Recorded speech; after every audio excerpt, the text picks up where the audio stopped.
Hello everyone, welcome to our channel Endocrine Army. So today we'll study the very important topic the ear.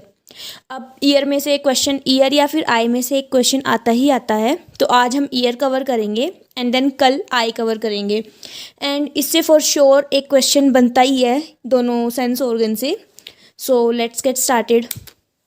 So year में ये diagram मैंने बनाया, तो इसमें सारी लेबलिंग हमें ध्यान होनी चाहिए. तो ये जो दिख रहा है ये होता है पिना. देन हम आगे चलते हैं, ये होता है ऑडिटरी कैनाल या फिर मेटस. देन यहाँ पे इसके बाद ये जो आता है इसको बोलते हैं ear drum. Then ear drum से ही अटैच हमारी 3 बोन्स होती है, हेमर, एनविल एंड स्टेप्स. तो मिस बोलते हैं मैलस, इनकस एंड स्टेपिस. तो हमारी इनको दूसरे नाम से भी बुलाते हैं. देन इसके बाद सेमी सर्कुलर कैनाल है, ये कोक्लिया है. देन ये हमारी ऑडिटरी नर्व है एंड ये यूस्टेचियन ट्यूब है हमारी. ठीक है, तो ये हमारे ईयर के पार्ट हैं. ठीक है, 3 बोन्स होती है हमारे ईयर में और स्टेप्स हमारी सबसे स्मॉलेस्ट बोन होती है. तो सबसे पहले एनसीईआरटी में दिया हुआ है फंक्शन. हमारे ईयर का फंक्शन क्या होता है? तो इसकी 2 इंपॉर्टेंट फंक्शन होते हैं. सबसे पहले तो हेयरिंग में ही काम करता है, हम सुनते हैं तो ऑब्वियसली ईयर से सुनते हैं. देन दूसरा सबसे इंपॉर्टेंट काम है इसका मेंटेनेंस ऑफ बॉडी बैलेंस. अब हमारी बॉडी बैलेंस होके एकदम से हम खड़े हैं, तो ये बॉडी किससे बैलेंस हो रही है? बॉडी बैलेंस हो रही है हमारी एयर की वजह से. अब वो आगे हम पढ़ेंगे कि वो बॉडी को कैसे बैलेंस करता है. अब ईयर के पार्ट्स 3 पार्ट्स होते हैं, outer ear, middle ear and inner ear. अब इनके अंदर के पार्ट्स जो भी हैं उनके फंक्शंस पढ़ेंगे. तो सबसे पहले आउटर ईयर पे आते हैं. आउटर ईयर के 2 पार्ट्स है, पिना एंड एक्सटर्नल ऑडिटरी मेटस या फिर इसको हम कैनाल भी बोलते हैं. तो सबसे पहले पिना का क्या काम होता है? तो पिना का काम होता है जितने भी वाइब्रेशंस आते हैं तो उन सब वाइब्रेशंस को ये कलेक्ट करता है एंड कहाँ भेज देता है. इसके बाद नेक्स्ट पार्ट क्या है? कैनाल. तो सारे वाइब्रेशंस को इसने कैनाल कलेक्ट किया एंड कैनाल में भेज दिया. अब कैनाल क्या काम करेगा? देखो यहाँ से वाइब्रेशंस आए, कैनाल ने क्या किया? इनको अंदर की तरफ भेज दिया, सबको, सारे सिग्नल्स को अंदर की तरफ भेज दिया. और कहाँ आके सिग्नल्स कहाँ आके टकराए हैं? ईयर ड्रम पे आके टकराए हैं. तो ईयर ड्रम क्या करेगा? इन सबको रिसीव कर लेगा, सारे सिग्नल्स को. तो ये जो ईयर ड्रम है इसको हम टिम्पैनिक मेम्ब्रेन भी बोलते हैं. अच्छे से याद रखना, ईयर को टिम्पैनिक मेम्ब्रेन भी बोलते हैं. अब ये जो टिम्पैनिक मेम्ब्रेन है, हमारा जो पिना की ये जो स्किन है और जो ये कैनाल है, यहाँ पे बहुत छोटे छोटे हेयर्स भी होते हैं और वैक्स सिक्रेटिंग ग्लैंड्स भी होते हैं. यहाँ पे पाए जाते हैं, हेयर्स भी पाए जाते हैं और ग्लैंड्स भी पाए जाते हैं, ताकि हमारा एयर ल्यूब्रिकेटेड रहे और कोई प्रॉब्लम नहीं आए. और जो इंसेक्ट्स वगैरह हैं, जैसे ये जो वैक्स होता है यहाँ पे जो सिक्रेट होता है, तो ये क्या करता है? जो इंसेक्ट्स वगैरह हैं जो हमारे ईयर में बाई चांस एंटर कर जाए तो उनको भी दूर रखता है, ताकि वो डैमेज नहीं पहुँचाए, हमारे ईयर में आए नहीं, उनको रेपल करने का काम भी करता है ये वैक्स. ठीक है.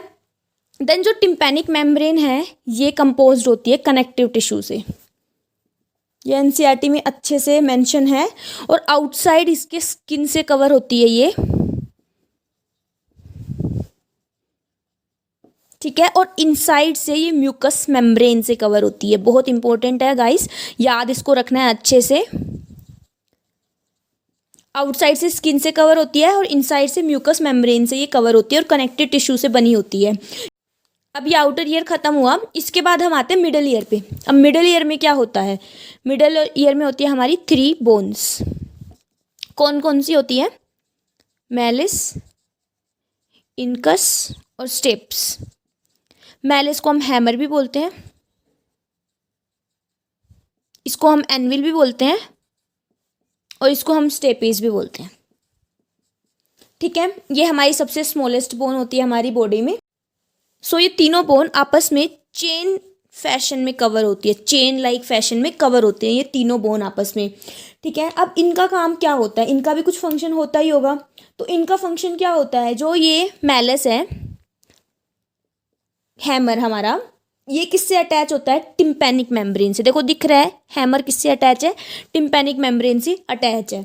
और फिर इसके बाद जो हमारी स्टेप्स है, एनविल इन दोनों के बीच में आ गई और फिर ये स्टेप्स है. तो हमारी जो स्टेप्स है, ये इंपॉर्टेंट पॉइंट है, जो हमारी स्टेप्स होती है वो किससे अटैच होती है? Oval window of cochleae. Oval window of cochleae से हमारी स्टेप्स अटैच होती है। बहुत इंपॉर्टेंट लाइन है, अच्छे से हमें इसको ध्यान रख। सो ईयर ऑसिकल्स का फंक्शन क्या होता है? ईयर ऑसिकल्स का फंक्शन होता है to increase the efficiency of sound, और फिर एफिशिएंसी इंक्रीज करने के बाद वो क्या, कहाँ इसको सेंड कर देता है? इनर ईयर में। ठीक है, अब ये चीज़ याद रखना कि जो हमारा जो ईयर ऑसिकल्स है वो क्या करती है? साउंड का एम्प्लीफिकेशन करती है, उसको एम्प्लीफाई कर देती है ताकि हमारे ईयर के लिए इजी हो, हमारे ब्रेन के लिए इजी हो वो चीज़ रिकॉग्नाइज करने में। ठीक है, पर याद रखना कि वो फ्रीक्वेंसी को अफेक्ट नहीं करती, सिर्फ एम्प्लीफिकेशन को हमारी वो चेंज करती है, फ्रीक्वेंसी को बिल्कुल अफेक्ट नहीं करेंगी ईयर ऑसिकल्स। तो ये था ईयर ऑसिकल्स का काम था। अब यहाँ पे यूस्टेशियन ट्यूब भी दिख रही है हमें, ये रही, देखो दिख रही है डायग्राम में। ठीक है, अब इसका काम क्या होता है? तो सबसे पहला इसका तो काम क्या होता है, ये जो ट्यूब है तो ये सीधा मिडल ईयर से कहाँ जाएगी? फेरिंग्स। तो ये जाएगी मिडल ईयर से फेरिंग्स की तरफ। तो मिडल ईयर को कनेक्ट करने का काम हो गया है फेरिंग्स के। और दूसरा फंक्शन होता है ईयर ड्रम के दोनों तरफ ये प्रेशर को मेंटेन करती है। तो दोनों तरफ ऐसा हो सकता है आउटसाइड में प्रेशर ज़्यादा हो जाए, इनसाइड में कम हो जाए, तो ये ऐसा नहीं होने देती। ये क्या करती है? दोनों तरफ प्रेशर को मेंटेन करके रखती है। तो इसके दो फंक्शन हो गए। अब हमारा आ जाता है इसके बाद इनर ईयर। तो इनर ईयर के क्या फंक्शंस होते हैं? तो इनर ईयर में हमारा लेबिरिंथ होता है और कोक्लियाई होते हैं। लेबिरिंथ के अंदर कोक्लियाई होता है और इनर ईयर कंटेन करता है वेस्टिबुलर अपैरेटस। यही जो वो अपैरेटस है जो हमारी बॉडी के बैलेंस को हेल्प करता है मेंटेन करने में। अब आता है इनर ईयर। तो इनर ईयर में देखो क्या होता है? लेबिरिंथ होता है, हमें पहले ही बताया था। और लेबिरिंथ क्या होता है? फ्लूइड फील्ड होता है, इसके अंदर पूरा फ्लूइड होता है। और इसके अंदर दो पार्ट्स होते हैं, एक तो बोनी पार्ट और एक मेम्ब्रेनस पार्ट। तो नाम से समझ आ रहा है, बोनी पार्ट में तो बोन्स होंगी और मेम्ब्रेनस पार्ट में क्या होगा? मेम्ब्रेन्स होंगी। ठीक है, तो ये जो बोनी पार्ट है इसमें क्या होती है? सीरीज ऑफ चैनल्स होती हैं और फिर इन चैनल्स के अंदर लाई करता है मेम्ब्रेनस पार्ट। तो पहले बोनी पार्ट, और बोनी पार्ट के अंदर कुछ चैनल्स होते हैं और फिर उनके अंदर होता है मेम्ब्रेनस लेबिरिंथ। ठीक है, अब ये जो मेम्ब्रेनस जो पार्ट है ये फील्ड होता है एंडोलिम्फ से, और ये जो बोनी पार्ट है ये फील्ड होता है पेरिलिम्फ से। अब पेरी मतलब क्या होता है? आउटसाइड, और एंडो का मतलब क्या होता है? इनसाइड। ठीक है, तो हमें पता है बोनी में लेबिरिंथ बाहर होता है तो इसीलिए ये पेरिलिम्फ से फील्ड होता है, और हमारा जो मेम्ब्रेनस लेबिरिंथ है ये अंदर होता है इसीलिए एंडोलिम्फ से फील्ड होता है। तो इजीली हम इसको याद कर सकते हैं। बस हमें इतना याद होना चाहिए, पहले बोनी आता है और बोनी के अंदर मेम्ब्रेनस आता है, तो कोई कन्फ्यूजन नहीं होगी। ठीक है, फिर एक और पार्ट आता है लेबिरिंथ का ही, इसको बोलते हैं कोक्लियाई। ठीक है, अब वैसे तुम्हें पता है लेबिरिंथ का हिंदी में जो मतलब बोलते हैं वो होती है भूल भुलैया। देखी होगी भूल भुलैया, तो गए होंगे आप, तो इसका होता है भूल भुलैया। अब तुम्हें समझ भी आ रहा होगा लेबिरिंथ को भूल भुलैया क्यों बोलते हैं, इसका स्ट्रक्चर भी दिख रहा होगा, ऐसे टाइप में होता है, तो भूल भुलैया जैसी दिखती है। ठीक है, तो इसके अंदर एक और पार्ट होता है कोक्लियाई। ठीक है, अब कोक्लियाई के अंदर क्या होता है? कोक्लियाई के अंदर कुछ लेयर्स होती हैं। ठीक है, कुछ मेम्ब्रेन्स होती हैं। तो हमारी दो मेम्ब्रेन्स होती हैं, कौन कौन सी? एक तो रेजिनस और एक बेसिलार मेम्ब्रेन। अब हम समझते हैं कोक्लिया में क्या क्या पार्ट होते हैं। ठीक है, तो अब देखो इसके पास दो मेम्ब्रेन्स होती हैं। कौन कौन सी दो मेम्ब्रेन? एक हो जाएगी बेसिलर्स और एक होती है रेसिनर्स। ठीक है, अब इनका क्या, देखो मैंने एक सिंपल सा डायग्राम बनाया है, हालांकि एनसीईआरटी में बहुत कॉम्प्लेक्स करके दिया है। तो ये वाली होती है बेसिलर्स मेम्ब्रेन और ये वाली होती है रेजिनर्स मेम्ब्रेन। अब ये मेम्ब्रेन क्या करती है? हमारा जो बोनी लेबिरिंथ था, ठीक है, उसको, उसके पेरिलिम्फ को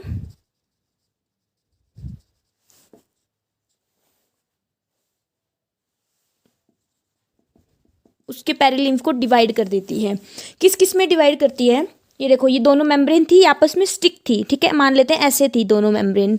ठीक है, अब क्या किया, इन दोनों के ऐसे ऐसे करके स्टिक थी और इन दोनों मेम्ब्रेन की स्पेस ऐसे खुल गई बीच में। ये ऐसे हो गई, ये बेसिलर्स आ गई और ये रेसिनर्स आ गई, यूं ऐसे करके खुल गई। तो ये वाला हो गया। तो ये जो ऊपर वाला इन्होंने जो डिवाइड किया इसको बोलते हैं स्केला वेस्टिबुलाई, और जो लोअर वाला ये वाला हो गया स्केला वेस्टिबुलाई, एंड ये जो लोअर वाला हुआ इसको बोलते हैं स्केला टिम्पैनी। तो अपर और लोअर में डिवाइड कर गई दोनों मेम्ब्रेन्स हमारी, ठीक है, बेसिलर्स और रेजिनर्स, ठीक है। और अब ये जो बीच वाला बचा, अब देखो नाम से पता चल रहा होगा बीच वाले को हम क्या बोलते हैं, मीडियम, मिडिल, ठीक है। तो ये हो गया स्केला मीडिया, ठीक है। और इसके अंदर क्या फील्ड है, इसके अंदर फील्ड है एंडोलिम्फ, और इन दोनों के अंदर क्या है, पेरिलिम्फ। तो ये पूरा स्ट्रक्चर ऐसे दिया हुआ है। फिर बेसिलर मेम्ब्रेन के ऊपर ही एक और मेम्ब्रेन आती है, टेक्टोरल मेम्ब्रेन। टेक्टोरियल मेम्ब्रेन आती है, बेसिलर मेम्ब्रेन के ऊपर होती है, ठीक है। और बेसिलर मेम्ब्रेन के ऊपर ही एक और होता है ऑर्गन ऑफ कोटाई। तो ये सब हम पढ़ेंगे, ठीक है। तो स्केला मीडिया एंडोलिम्फ से फील्ड होती है। अब एक और पॉइंट है, जो कोक्लिया का बेस है वहाँ पे ये जो स्केला वेस्टिबुलाई है, वेस्टिबुलाई है, ये किसके पास एंड करती है, ओवल विंडो पे जाके एंड कर, ठीक है। ये स्केला वेस्टिबुलाई ओवल विंडो पे एंड कर जाती है। और जो ये स्केला टिम्पैनी है ये कहाँ पे एंड करती है, राउंड विंडो पे। स्केला वेस्टिबुलाई ओवल विंडो पे एंड स्केला टिम्पैनी राउंड विंडो पे। तो ये इंपॉर्टेंट है। देन हमने पहले भी पढ़ा था कि जो हमारा स्टेप्स है वो कहाँ पे एंड करता है, ओवल विंडो पे। तो ये ध्यान रखना है कि वी जो है वो किसके साथ होगा, ओ के साथ, और जो टी है वो किसके साथ होगा, आर के साथ, ठीक है, ओ वी। तो ओवल विंडो ऐसे याद भी हो सकता है हमें कि ओवल का जो सेकंड वर्ड आ रहा है वो क्या है, वी, तो वेस्टिबुलाई। और यहाँ पे तो फिर हमें पता है ये राउंड विंडो, और स्टेप्स भी ओवल विंडो पे ही एंड करती हैं। तो ये इंपॉर्टेंट है, अच्छे से याद रखना है पूरा। अब ये जो ऑर्गन ऑफ कोटाई है ये कहाँ पे लाई करता है, ये लाई करता है बेसिलर मेम्ब्रेन पर, ठीक है। और क्या कंटेन करती है ये कंटेन करती है हेयर्स, हेयर सेल्स कंटेन करती है। और ये हेयर सेल्स कैसे एक्ट करते हैं, ऑडिटरी रिसेप्टर्स की तरह एक्ट करते हैं। और कहाँ पे प्रेजेंट होते हैं, ये इंटरनल साइड पे। तो ये इंपॉर्टेंट है, कहाँ प्रेजेंट होते हैं, internal side of organ of कोटाई पे प्रेजेंट होते हैं, ठीक है। अब ये जो बेसल है, ये जो बेसल एंड है ये कहाँ किसके क्लोज कॉन्टैक्ट में होता है, ये क्लोज कॉन्टैक्ट में होता है एफरेंट नर्व फाइबर्स। और एफरेंट नर्व फाइबर्स क्या होती है, जो सिग्नल्स को लेके आती है ईयर्स की तरफ, तो वो होती है एफरेंट नर्व फाइबर्स के क्लोज कॉन्टैक्ट। तो एफरेंट नर्व फाइबर क्या करेगी, ईयर से जो भी सिग्नल्स आएंगे वो कहाँ तक लेके जाएगी, हमारे प्रोसेस के लिए, आगे की प्रोसेस के लिए वो ईयर्स के हमारे सिग्नल्स को लेके जाएगी। तो ये क्लोज कॉन्टैक्ट में होती है, ठीक है। और हमारे यहाँ पे एक और होती है स्टीरोसिलियाई भी होती है, यहीं पे प्रेजेंट होते हैं हेयर सेल्स के ऊपर। तो जैसे ये हेयर सेल्स हैं ऐसे मान लेते हैं, तो इसी के यहाँ पे स्टीरोसिलियाई भी प्रेजेंट होती है, ठीक है। और एक और होती है टेक्टोरल मेम्ब्रेन, मैंने बताया था लास्ट टाइम, टेक्टोरल मेम्ब्रेन यहाँ पे प्रेजेंट होती है बेसिलर के पास ही, यहीं पे। और टेक्टोरल मेम्ब्रेन किससे बनी होती है, याद रखना है, थिन इलास्टिक मेम्ब्रेन से बनी होती है, बहुत इंपॉर्टेंट है, ठीक है। अब आ जाते हैं इसके नेक्स्ट पार्ट पे। बहुत कॉम्प्लेक्स सिस्टम हमारे ईयर में होता है, वेस्टिबुलर एपेरेटस। तो ये क्या होता है, एक कॉम्प्लेक्स सिस्टम होता है, ठीक है। और कहाँ लोकेटेड होता है, located above, not below, it's above. बहुत इंपॉर्टेंट है, हम भूल जाते हैं एग्जाम के टाइम पे। तो कोक्लियाई के ऊपर लोकेटेड होता है ये, ठीक है। अब ये किस किस से कंपोज्ड होता है, ये इंपॉर्टेंट है, इसके कंपोजिशंस पढ़ना क्या क्या होते हैं। 3 सेमी सर्कुलर कैनाल्स,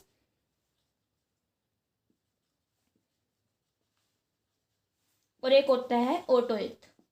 और ओटोलिथ के अंदर क्या होता है, मैक्यूला, जो कि हमारा क्या होता है, एक सेंसरी पार्ट होता है ये हमारा, ठीक है। और मैक्यूला किससे बना होता है, सैक्यूल और यूट्रिकल से ये हमारा बना होता है, ठीक है। अब ईच सेमी सर्कुलर कैनाल, जो 3 सेमी सर्कुलर कैनाल है, ये आपस में परपेंडिकुलर पे लाई करती है। तीनों एक दूसरे के परपेंडिकुलर पे होती है, राइट एंगल्स पे लाई करती है, ठीक है। अब ये जो मेम्ब्रेनस कैनाल है, हमने पहले पढ़ा था कि बोनी कैनाल्स के अंदर होता है, बोनी कैनाल्स में होता है पेरिलिम्फ और मेम्ब्रेनस कैनाल में होता है एंडोलिम्फ, ठीक है। तो आगे हमारा पढ़ते हैं कि ये कैसे हेल्प करता है। तो ये जो हमने डायग्राम में देखे थे, ईयर के डायग्राम में जो हमारे सेमी सर्कुलर कैनाल्स हमने देखे थे, ऐसे करके कुछ प्रोसेस था, ऐसे करके 3 सेमी सर्कुलर कैनाल्स होते हैं।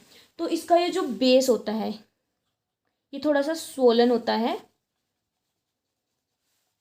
ठीक है। और इसको, इस स्वोलन पार्ट को क्या बोलते हैं, एम्प्यूला, ठीक है। और एम्प्यूला क्या कंटेन करता है, एम्प्यूला एक प्रोजेक्टिंग पार्ट, बहुत रिच टाइप का कुछ कंटेन करता है, उसको क्या बोलते हैं, क्रिस्टा एम्प्यूलरिस। और इसके पास भी क्या होते हैं, हेयर सेल्स, ठीक है। यहां तक आया। अब ये जो सेक्यूल और यूट्रिकल होता है, इनका क्या काम होता है, जो मैक्यूला के अंदर होता है, मैक्यूला किसका पार्ट होता है, ओटोलिथ का पार्ट होता है। तो इनका क्या काम होता है, क्या काम होता है, जो मैक्यूला का काम बोलते हैं हम, तो इनका जो क्रिस्टा है, क्रिस्टा एम्प्यूलरिस, और जो मैक्यूला है,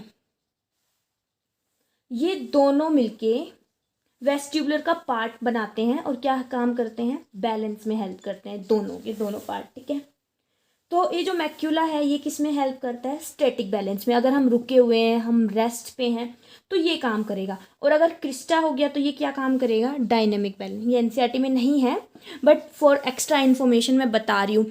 तो ये होता है स्टैटिक बैलेंस के लिए, और ये होता है डायनेमिक, जब हम चल रहे होते हैं तो उसमें काम करता है हमारा ये। अब हम पढ़ते हैं मैकेनिज्म, हम सुनते कैसे हैं। अब लास्ट पार्ट है ये हमारा। तो सबसे पहले क्या आएगा, कहाँ पे साउंड आएगी, एक्सटर्नल ईयर पे। एक्सटर्नल ईयर पे साउंड आई, पिना ने क्या करा, सिग्नल्स को रिसीव किया और कहाँ भेज दिया उसको, ईयर ड्रम के पास भेज दिया, ठीक है। ईयर ड्रम ने क्या करा, हमारे ओसिकल्स के पास सिग्नल्स को थोड़ा रिकॉग्नाइज किया और ओसिकल्स के पास भेज दिया, ठीक है। मेलस इनका स्टेपिस, हमारी 3 ईयर ओसिकल्स थी, स्ट्रक्चर बस ओसिकल्स के पास भेजा। ओसिकल्स के पास स्टेप्स थी, वो किससे होती है, ओवल विंडो से अटैच होती है, ठीक है। अब ओवल विंडो ने स्टेप्स के पास गया और ओवल विंडो ने कहाँ सिग्नल्स को ट्रांसमिट कर दिया, इनर ईयर में। इनर ईयर में कहाँ पे, कोक्लिया के पास। फ्लूइड फील्ड होता है इसके अंदर, ठीक है, फ्लूइड फील्ड होता है पूरा का पूरा। तो इसके पास जैसे ही कोक्लिया के पास गया, तो जो फ्लूइड होता है उसमें क्या जनरेट हुई है, वेव्स। तो वेव जनरेट हुई है लिम्फ में। अब ये वेव्स ने क्या बना लिया, रिपल बना लिया, ऐसे ऐसे करके वेव्स जा रही है रिपल्स बना के, ठीक है। और जैसे गई तो बेसिलर मेम्ब्रेन के पास पहुंचे,